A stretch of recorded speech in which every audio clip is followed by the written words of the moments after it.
Hadirin wal hadirah, hamba-hamba Allah, umatnya Rasulullah sallallahu alaihi wasallam. Yang utama dan yang paling utama tentu bersama-sama kita ungkapkan rasa puja puji syukur kita kepada Allah Ta'ala yang Maha Ghafur. Betapa tidak di tengah begitu banyaknya kesibukan-kesibukan, pekerjaan-pekerjaan, dan berbagai macam aktivitas yang kita jalani, namun alhamdulillah wa syukru ala ni'amillah, pada malam hari ini kita semua bisa melangkahkan kaki ke majlis yang mulia ini. Kita bersyukur Allah berikan kita kebesaran dan kelapangan hati sehingga mau hadir di majlis yang mulia ini. Di tengah pada malam hari ini banyak di antara kita yang belum tergerak hatinya daripada untuk menghadiri majlis-majlis yang mulia. Maka mari kita doakan semoga kita semua istiqomah di jalan Allah Subhanahu wa taala, dan saudara-saudari kita yang belum dapat hidayah mudah-mudahan diberikan hidayah oleh Allah Subhanahu wa taala. Salawat dan salam semoga tercurah limpahkan kepada junjungan alam, insan paripurna, al-hadi ila siratil mustaqim, ad-da'i ila dinil qawim, sahibil haudi wasyafa'ah, nabiyuna Muhammad sallallahu alaihi wasallam. Yang sama kita muliakan pimpinan Majlis Nurul Muhsinin, terkhusus kepada sahibil bait Abang Nur Rahman beserta ayahandanya Bapak Darsun sekeluarga, beserta istri, ya keluarga sama aja. Mudah-mudahan dengan hadir kumpul bersama kita pada malam hari ini menjadi asbab terkabulnya segala hajat-hajat beliau sekeluarga, rumah tangganya sakinah, mawardah, warahmah, wadakwah, dan selalu mendapatkan curahan rahmat, maghfirah serta ridha daripada Allah Subhanahu wa taala. Baik, kembali kita melanjutkan kajian kita dari kitab Ta'limul Muta'allim. Ada yang ingat sampai di mana? Hah? Wallahu a'lam bishawab. Wa ba'du udah belum wa ba'du? Hah? Wa ba'du sekarang? Oh ya, pas berarti ya. Kirain udah lewat. Baik, dilihat kitabnya. Yang enggak ada kitab, pasang aja telinganya. Wa ba'du, dan setelah membaca bismillah, hamdalah, salawat dan salam. Wa ba'du ini bisa juga dengan kata amma ba'du. Bisa wa ba'du, bisa amma ba'du. Dia mabni dhammah kalau enggak diidhafahkan.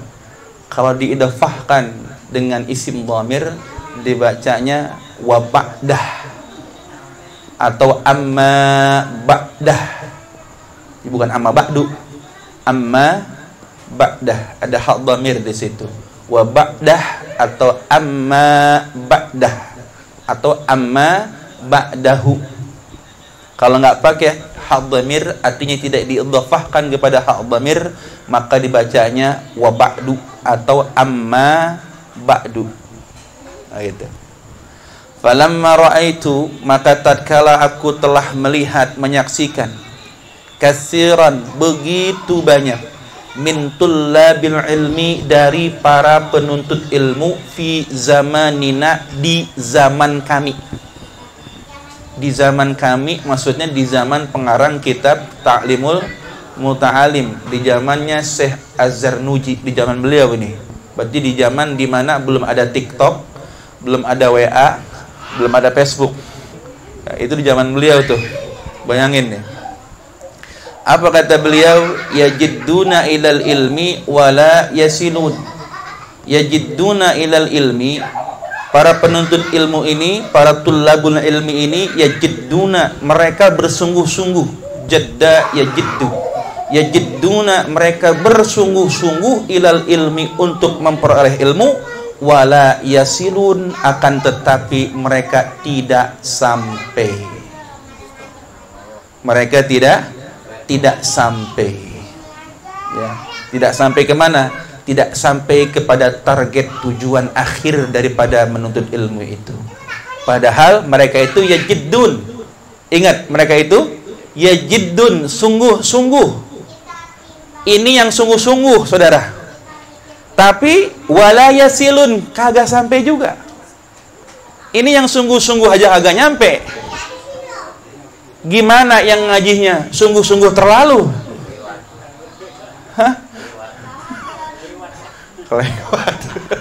Overdosis ya. Ya. Ini yang sungguh-sungguh ini. Ini potret para penuntut ilmu di masa pengarang kitab ini. Mereka bersungguh-sungguh mencari ilmu, akan tetapi sayang beribu sayang, wala yasilun, mereka nggak sampai.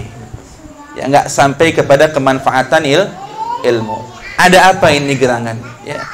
Au min manafi'ihi, atau tidak sampai daripada manfaat-manfaatnya ilmu. Wasamaratihi, dan daripada buah-buahnya ilmu. Ya. Apa buahnya ilmu? Wahia al-amalu bihi wan nashru yuhrimun. Wahia, dan bermula buah daripada ilmu adalah al-amalu bihi, beramal dengan ilmu tersebut. Lihat, amal itu diilustrasikan seperti buah. Kalau buah tumbuhnya di mana? Di pohon. Berarti ilmu itu ibarat pohon. Buahnya adalah amal. Kalau pohon tumbuh gede kagak berbuah, ada manfaatnya nggak? Hah?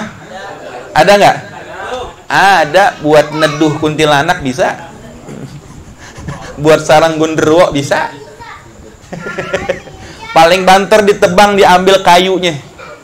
Ditebang, diambil kayunya buat areng. Kenapa? Buahnya kagak ada. Nah, itulah orang yang berilmu tapi tak beramal. Ya, memiliki pohon tapi tak ada buah yang bisa diambil manfaatnya. Amal tuh. Amal itu adalah buah daripada ilmu. Selain amal, buah yang kedua adalah wan nashru, ya. Wan nashru, pengembangan ilmu. Dengan cara apa? Mengajarkan kepada orang lain. Jadi manfaat atau buahnya ilmu ada dua. Yang pertama, beramal dengan ilmu tersebut. Kalau beramal berarti untuk diri kita sendiri. Wan nashru, pengembangan ilmu, penyebaran ilmu. Berarti ilmu yang dia miliki bisa disebarkan sama orang lain. Itu namanya buah ilmu. Nah, orang yang bisa beramal dengan ilmunya dan mampu mengembangkan ilmunya sehingga dapat menyebarkannya kepada orang lain, berarti ia telah memperoleh buahnya ilmu. Jelas sampai di sini? Akan tetapi di sini yuhrimun. Ya, hasiba yahsibu. Yahrimun, makanya. Ini babnya ya, hasiba yahsibu. Hasiba ya, yahsibu berarti yahrimun. Yahrimu. Babnya bab hasiba ini. Bikasrir ra'i, dikasrahkan ra'nya. Yahrimun. Min babi hasiba minal hirman. Al-hirman. Yahrimun. Apa tuh yahrimun? Terhalang, tercegah. Ya Allah.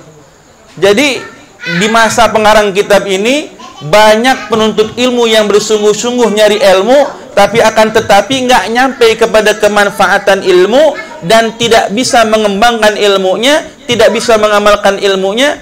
Ini yahrimun. Artinya apa? Tercegah. Ya, tercegah. Mereka tertahan untuk mendapatkan itu semua. Nah, ini saudara. Kira-kira kita pengen model begini kira-kira.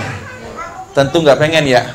Kita kepengen walaupun ilmu kita sedikit biar manfaat dan berkah gitu ya kira-kira ya. Apalagi ilmunya banyak manfaat berkah. Amin ya rabbal alamin. Itu harapan kita. Nah ini udahnya sedikit kagak manfaat, kagak berkah, kan bahaya ini. Nah karena itu kita akan mempelajari di mana letak kesalahan orang nyari ilmu sampai nggak dapat manfaatnya. Maka diceritakan di sini, dijelaskan oleh Syekh pengarang kitab ini, lamma manakala annahum, bahwasanya mereka, yaitu tullabil ilm, para penuntut ilmu, ya, akhtau tara'iqahu, mereka menyalahi jalan-jalan dalam menuntut ilmu. Ternyata nuntut ilmu ada jalannya, ada metodenya, ada kiat-kiatnya.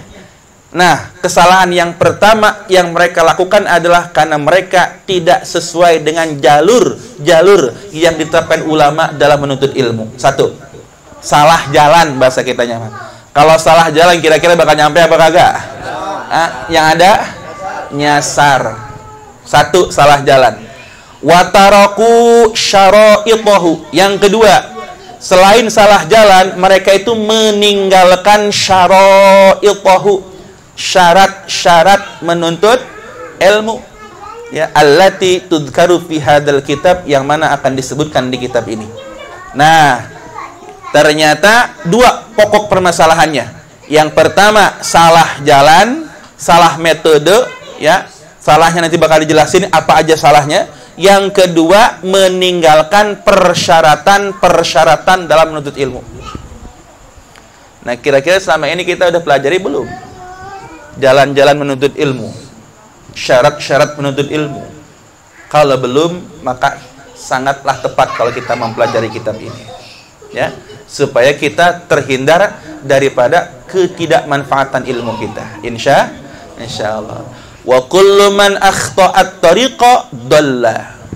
Wa kullu man, dan setiap orang, akhta'at tariqa, yang menyalahi jalan, dhalla, bakal tersesat. Setuju? Setuju ini? Sepakat? Iya, setiap orang yang menyalahi jalannya, maka dia akan tersesat. Ya pasti salah jalan, pastinya nyasar. Wala yanalu, dan tidak akan memperoleh al-maqsuda, yang dimaksud. Tidak akan memperoleh yang dimaksud, yang dituju. Qalla au jalla, baik tujuan, baik maksud yang kecil maupun maksud yang besar. Jangankan tujuan yang besar, tujuan yang kecil aja, maksud yang kecil aja nggak kecapai, gara-gara salah jalan. Jangankan puun yang gede, rumput kecil aja lepas. Hati-hati ini saudara. Jadi kalau orang salah jalan, jangankan target, maksud, tujuan yang besar, yang kecil saja nggak kesampaian. Hati-hati nih ya, kita sama-sama hati-hati. Aradtu, aku sangat berkeinginan, wa ahbabtu, dan aku sangat ingin sekali. Aradtu, aku ingin, wa ahbabtu, dan aku sangat menyukai sekali, an ubayyina lahum, untuk menjelaskan kepada mereka, tullabul ilm, para penuntut ilmu, apa yang dijelasin, tariqat ta'allumi, jalan menuntut ilmu. Nah, ini yang kita cari. Di sini muallif, pengarang kitab, mau ngajarin kita jalan yang benar dalam menuntut ilmu supaya kagak nyasar. Alama ra'aitu, berdasarkan apa yang telah aku lihat, aku pelajari, fil kutubi, di dalam berbagai kitab. Kutub jamak dari kitab. Kitabun, kitabani, kutubun. Kutub itu jamak taksir, ya. Kemudian wasami'tu, bukan hanya yang aku telah lihat dari berbagai macam kitab, wasami'tu, dan yang telah aku dengar, min asatidhi, dari guru-guruku. Asatid jamak dari ustad. Ustadun, ustadzani, asatidun au asatidatun, kilahumma sahih. Asatidhi, dari para guru-guruku, ulil ilmi wal hikami, yang memiliki ilmu dan hikmah, dan berbagai hikmah. Jadi guru-guru beliau ini adalah guru-guru ulil ilmi wal hikam, yang memiliki ilmu dan berbagai hikmah. Jadi beliau mengarang kitab ini berdasarkan apa yang sudah beliau baca dalam berbagai macam kitab dan apa yang beliau dengar langsung dari para guru-gurunya. Berarti ini nggak sembarangan ya. Beliau mengarang ini kitab, sumbernya jelas. Maka kalau kita belajar sumbernya kudu jelas. Kalaupun kita baca buku, kudu ada yang bisa kita ajak diskusi mengenai isi buku tersebut. Jangan telan mentah-mentah, apalagi pas ada perkara yang kita sendiri nggak paham, tapi kita coba paham-pahamin sendiri. Ini hati-hati. Man la lahu syaikhun fa syaikhuhu syaitan. Man la syaikha lahu fa syaikhuhu syaitan. Barang siapa yang tidak memiliki guru pada dirinya, maka gurunya adalah setan. Biasa aja bilang setan aja, nyewot banget. Dia untuk ilah. Setan. Nah, emang si setan sih dah. Rojaan, seraya mengharap, ad-du'a akan doa. Rojaan, seraya mengharap sambil mengharap, ad-du'a doa. Buat siapa? Buat saya. Jadi pengarang kitab ini minta doa buat diri beliau. Dari siapa? Minar ragibina, dari orang yang sangat berharap. Orang-orang yang sangat berharap fihi, di dalam ilmu. Ya, orang-orang yang sangat mengharapkan ilmu. Kayak antum-antum nih. Saya yakin kalau hadir di sini pengen dapat ilmu. Maka ini beliau minta doa dari antum sekalian, dari kita semua, ya. Al-mukhlasin bi fathil lam, ya benar, lamnya difatahkan. Al-mukhlasin yang pada ikhlas. Ikhlas kan ngedoain beliau? Ikhlas ngedoain mu'alif kitab ini. Nah, ini beliau minta saya berharap doa dari orang-orang yang mengharapkan ilmu faidah dari kitab ini, orang-orang yang ikhlas ngedoain saya. Apa yang beliau harap? Bil fauzi wal khalasi fi yaumiddin. Ya, bil fauzi, dengan kemenangan, dengan keberuntungan. Keberuntungan di mana? Dunia akhirat. Wal khalasi, dan keselamatan, fi yaumiddin, pada hari pembalasan.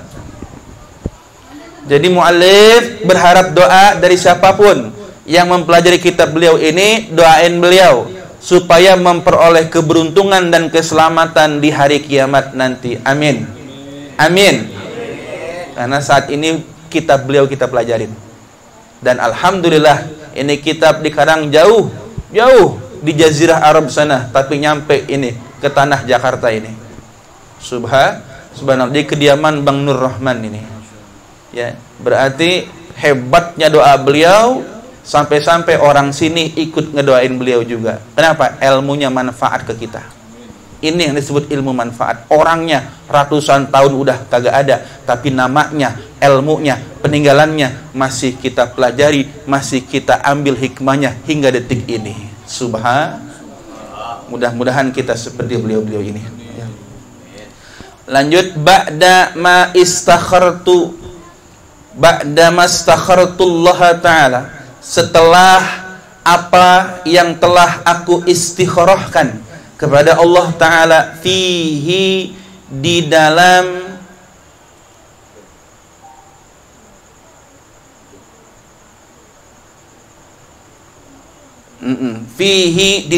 beramal. Al-amil fi ba'da aradtu, di dalam, maksudnya di dalam mengarang kitab ini. Ya, jadi beliau setelah apa yang telah beliau istikharahkan kepada Allah Ta'ala, fihi, di dalam mengarang kitab ini. Bayangin, ulama mah jelas-jelas kan ngarang kitab bagus ya? Bagus nggak? Bagus, tapi masih minta petunjuk sama Allah, istikharah. Kalau emang baik, Allah ridho, ya Allah gampangin saya ngarang kitab. Kalau Allah nggak ridho, nggak baik, nggak manfaat buat umat, ya Allah gagalin. Tuh ulama kita.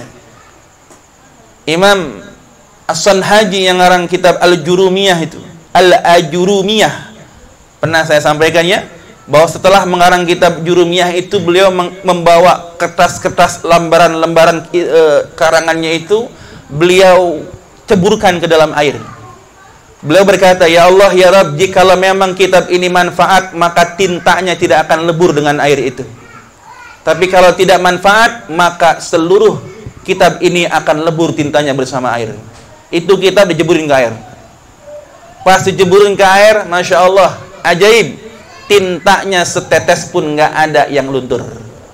Padahal logikanya tinta zaman dulu cuma dicelup doang, celup nulis, celup nulis, kena air udah pasti luntur. Tapi itu setitik pun nggak ada yang luntur itu kitab. Pertanda apa? Kitabnya barokah. Tuh ulama dulu begitu Pak, akhlaknya luar biasa ya. Nah ini beliau ngarang ini kitab udah istikharah minta petunjuk sama Allah. Allah udah ridho sama beliau dan terbukti sampai gini hari ya. Makanya kita kalau ada urusan penting istikharah jangan romannya sama iya udah yakin banget kita membilang kita gitu ya. Istikharah coba ya. Belum tentu yang kata kita baik menurut Allah baik, belum tentu ya. Ini ulama udah jelas-jelas ngarang kitab kan baik ya. Ngarang kitab, Masya Allah, masih istikharah lah ini. Nah coba itu, semuanya udah yakin banget.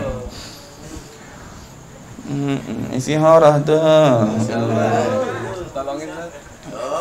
Wah mulu.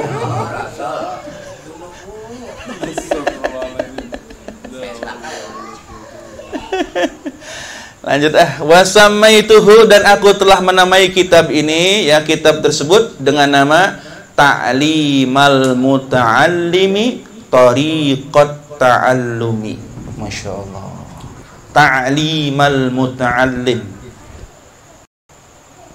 pembelajaran untuk para pelajar. Ta'limul Muta'allim, pembelajaran untuk para pelajar. Tariqat ta'allumi, di dalam menuju jalan menuntut ilmu. Tariqat ta'allumi, mengenai atau tentang jalan menuntut ilmu. Jadi ini kitab adalah suatu pembekalan pembelajaran bagi para penuntut ilmu, para santri, baik santri yang masih junior maupun santri senior, santri taman kanak-kanak sampai santri taman kawak-kawak. Ya, ini kitab berlaku untuk semuanya. Ya. Kenapa tadi dikatakan tariqat ta'allum? Karena banyak yang salah jalan. Maka ini kitab memberikan kita jalan yang benar dalam menuntut ilmu. Ja'altuhu fusulan, aku telah menjadikannya dalam beberapa fasal. Ja'altuhu, aku telah menjadikannya fusulan dalam beberapa pasal. Yang jelas yaitu salasata asyara faslan, 13 pasal. Dalam kitab ini ada 13 pasal. Mana aja pasalnya? Perhatikan, ini yang bakal kita pelajari nanti ke depannya. 13 pasal itu adalah faslun fi mahiyatil ilmi wal fiqhi wa fadlihi. Pasal pertama ya, pasal di dalam menjelaskan substansi ilmu. Fi mahiyatil ilmi, mahiyah itu inti, substansi ilmu, wal fiqhi, dan fikih, wa fadlihi, dan keutamaan fikih. Satu, pasal tentang substansi ilmu, fikih, dan keutamaan fikih. Yang kedua, faslun fin niyati fi halit ta'allumi. Yang kedua, pasal tentang niat di dalam kondisi menuntut ilmu. Jadi pasal yang kedua itu menjelaskan tentang niat yang benar di dalam hal menuntut ilmu. Yang ketiga, faslun fi ikhtiyaril ilmi wal ustadi wasyariki wassabati. Pasal yang ketiga menjelaskan tentang ikhtiar, usaha di dalam memilih ilmu yang terbaik, wal ustadi, dan guru yang tepat, wasyariki, dan teman nuntut ilmu yang benar, wassabati, dan sabat, menetap ya, ajeg. Ngerti ajeg enggak? Tetap, jejeg. Enggak goyang-goyang. Ya timbang gerimis dikit aja, afwan Ustaz izin dulu enggak ngaji. Ya. Itu enggak sabat yang begitu mah ya. Jejeg. Ya. Jadi yang ketiga ini pasalnya tentang metode yang akan kita pelajari dalam memilih ilmu yang tepat. Yang kedua, memilih guru yang tepat. Yang ketiga, memilih teman yang tepat. Karena kalau salah temen, udah ngaji salah temen nih, udah repot urusannya. Ya, udah Pak, jangan ngaji, capek banget ini. Ngopi aja, ngopi yuk. Nggak usah ngaji lah, capek. Temen salah jalan gitu. Dan wasabat dan sabat. Yang keempat, faslun fit ta'dhimil ilmi wa ahli. Pasal menjelaskan tentang mengagungkan ilmu dan ahli ilmu. Nah, pasal yang keempat bab adab nih. Bagaimana cara kita mengagungkan ilmu dan para ahli ilmu. Pasal keempat ngebahas tentang adab kepada ilmu dan ahli ilmu. Pasal yang kelima, fil jiddi wal muwadhabati wal himmati. Pasal yang kelima di dalam menjelaskan al-jidd, kesungguhan di dalam menuntut ilmu, wal muwadhabati, dan aktivitas-aktivitas di dalam menuntut ilmu, wal himmati, dan cita-cita tinggi dalam menuntut ilmu. 3. Kesungguhan, aktivitas, dan cita-cita yang tinggi. 3 nih. Pasal keberapa tuh? Yang kelima. 3 motivasi, sungguh-sungguh, atur aktivitas, ya, karena penuntut ilmu itu aktivitasnya teratur, jamnya detil, dari mulai bangun tidur sampai tidur lagi diatur, itu muwadhabah namanya. Hidupnya teratur penuntut ilmu itu. Wal himmah, dan punya cita-cita tinggi. Karena kalau nggak punya cita-cita tinggi, nggak ada motivasi. Bener nggak? Nggak apa-apa, diawali dari mimpi tinggi dulu. Karena biasanya orang kalau mimpi, insya Allah bangun dalam kenyataan. Ini kalau mimpi saja nggak mau, gimana menghadapi kenyataan? Bermimpi aja dulu. Mimpi jadi ulama, mimpi aja dulu. Ngapa? Nah, kalau mimpi aja nggak mau, bagaimana menghadapi kenyataan? Iya. Iya Bang Nur. Tapi jangan lupa bangun Bang Nur ya. Kalau lagi mimpi jangan lupa bangun. Jangan mimpi doang, nggak bangun-bangun. Faslun yang keberapa? Yang keenam, fi bidayatis sibqi wa qadrihi wa tartibihi. Cakep banget ini pasalnya ya. Pasal di dalam permulaan bidayatis sibq, artinya permulaan nyari ilmu. Kapan hari yang pas? Kapan waktu yang pas buat nyari ilmu? Tahu aja? Iya. Fi bidayatis sibqi, ya. Bisa sabqi, bisa sibqi ya. Sabqi yang pas. Ya. Wa qadrihi, dan takarannya ilmu dan ukurannya ilmu. Berapa sih ukuran ilmu ini yang kita peroleh? Nah, dibahas nanti. Wa tartibihi, dan tertibnya ilmu. Yang mana yang kudu didahulukan, mana yang harus diakhirkan. Dibahas juga nanti. Ilmu apa dulu yang kita pelajari, baru selanjutnya apa yang kita pelajari. Dibahas juga nanti. Tartibnya ilmu. Faslun fit tawakkuli. Pasal yang ketujuh, pasal tentang menjelaskan Muhammad Fathul Tawakal. Ya Allah. Tawakul. Pendek banget itu masih satu. Ya. Bab tawakal, ya, sangkal hidupnya. Tawakul. Tawakkala ya tawakkalu tawakkulan. Sebenarnya benar itu tawakul harusnya, bukan tawakal. Kalau masdar tawakkul, bukan tawakal. Kalau tawakal itu fi'il madi. Kalau tawakkala artinya dia yang sudah tawakal. Berarti saya belum kan? Salah namanya berarti. Kita ganti. Berarti tawakkul. Muhammad Fathul Tawakul. Iya, tatukul. Karena tawakal itu fi'il madi. Kalau masdarnya tawakkul. Nah, itu namanya tawakal. Kalau tawakal itu sudah dia yang sudah tawakal. Gitu. Ya mudah-mudahan itu doa orang tuanya buat dia ya, biar tawakal hidupnya. Faslun fi waqti tahsili. Berikutnya pasal yang ke-8 ya. Yang ke-8 fi waqti tahsil, menjelaskan tentang waktu menghasilkan ilmu. Wah, tadi menjelaskan permulaannya nyari ilmu. Kalau ini waktu yang tepat dalam menghasilkan ilmu itu jam berapa? Kapan waktunya? Nah, di sini dibahas nanti. Ya, waktu yang pas dalam menghasilkan ilmu. Faslun fi syafaqati wan nasihah. Fasal berikutnya di dalam menjelaskan tentang syafaqah, berlembut kasih sayang, saling bersifat lembut. Syafaqah ini babnya bab pergaulan ini. Syafaqah itu ya, bagaimana cara adab kita bergaul. Syafaqah itu bersikap lembut. Nanti pun dibahas bagaimana cara kita bergaul kepada sesama penuntut ilmu dan kepada guru kita. Syafaqah. Wan nasihati, dan tentang nasihat. Syafaqah dan nasihat. Karena orang yang beruntung watawasobil haq watawasobis sabr, saling menasihati. Faslun fil istifadah.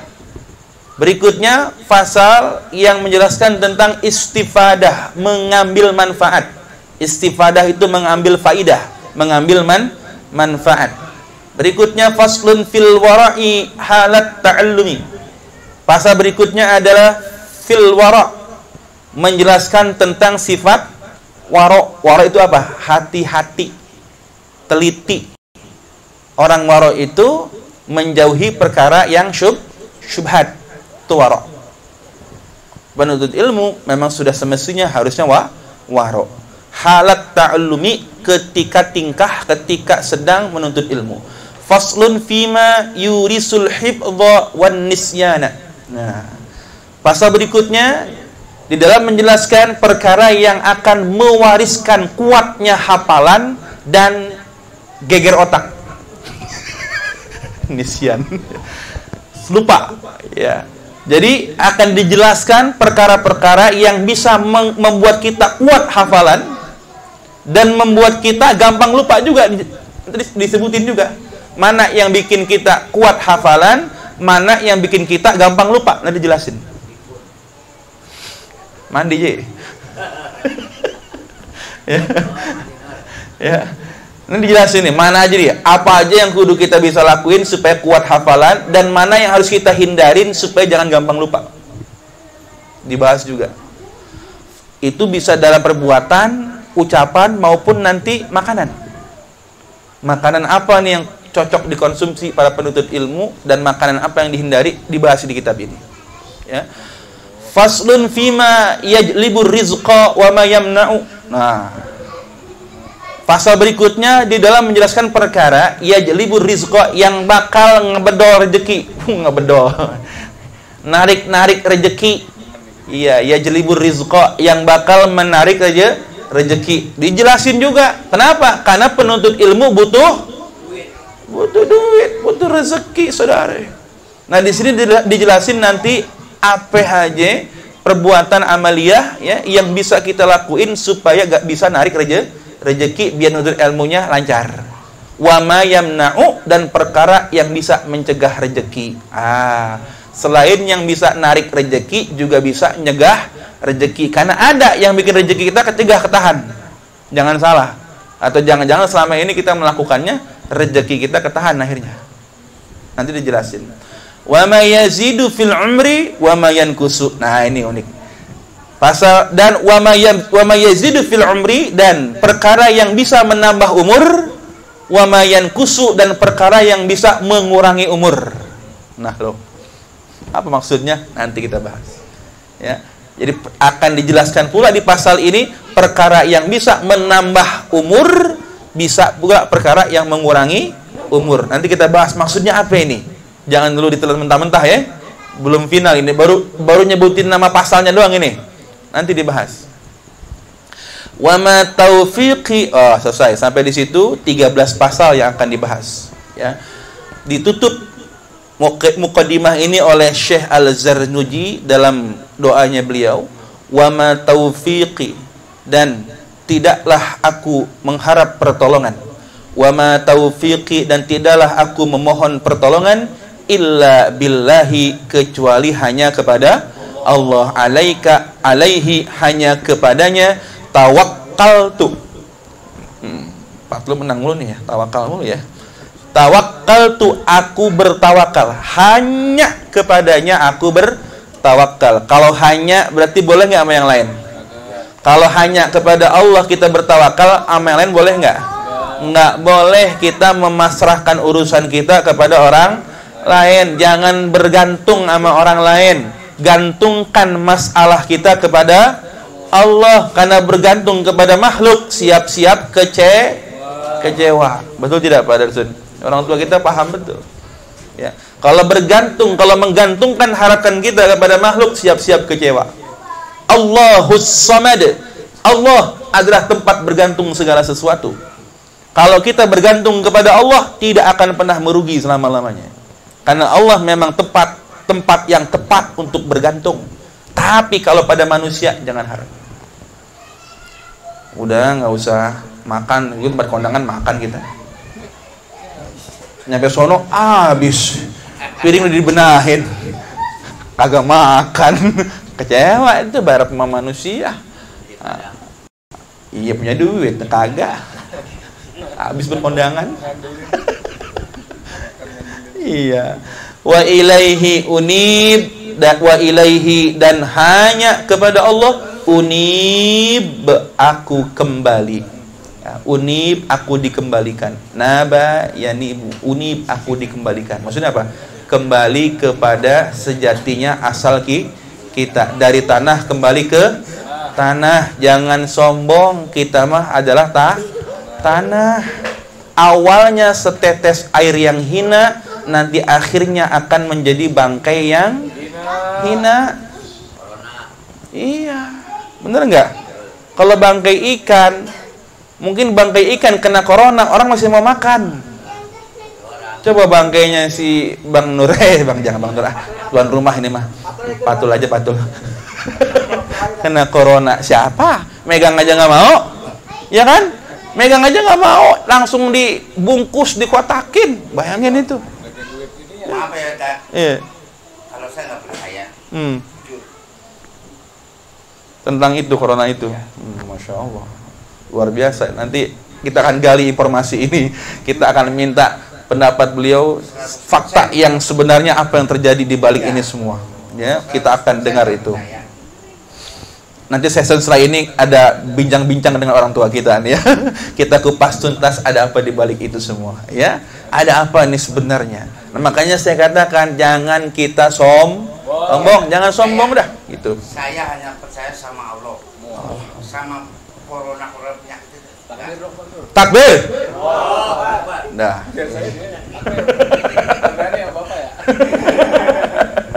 Subhanallah, ini tauhid saudara ya. Tahu? Nah, di sini makanya pengarang kitab beliau cuman yakin yang ngasih pertolongan hanya Allah, dan hanya kepada Allah tempat kita kembali. Apa? Mengembalikan semua urusan. Ame Allah semuanya. Makanya pengarang kitab ini udah yakin sepenuh-penuhnya bahwa semua urusan dari Allah. Makhluk nggak bisa ngotak-ngatik urusan sama makhluk. Gitu. Kalau ada niatan buruk ya bisa dia berbuat jahat dan curang, ya. Tapi nggak bakal dia bisa ngelawan kehendak Allah Subhanahu wa ta'ala. Baik, itu mukadimah sampai di situ. Ya, mudah-mudahan di bulan yang akan datang kita akan kembali bahas tentang faslun fi mahiyatil ilmi wal fiqhi wa fadlihi. Pasal tentang substansi ilmu, fikih dan keutamaan ilmu fikih. Insya Allah. Demikian, semoga ada manfaatnya dan semoga Allah Subhanahu wa ta'ala memanjangkan umur kita dalam ketaatan, selalu menjaga kita dari bala, musibah, bencana, dan mudah-mudahan Allah takdirkan ketika Israel datang memanggil, malaikat maut datang menjemput, kondisi kita sedang husnul khatimah. Assalamualaikum warahmatullahi wabarakatuh.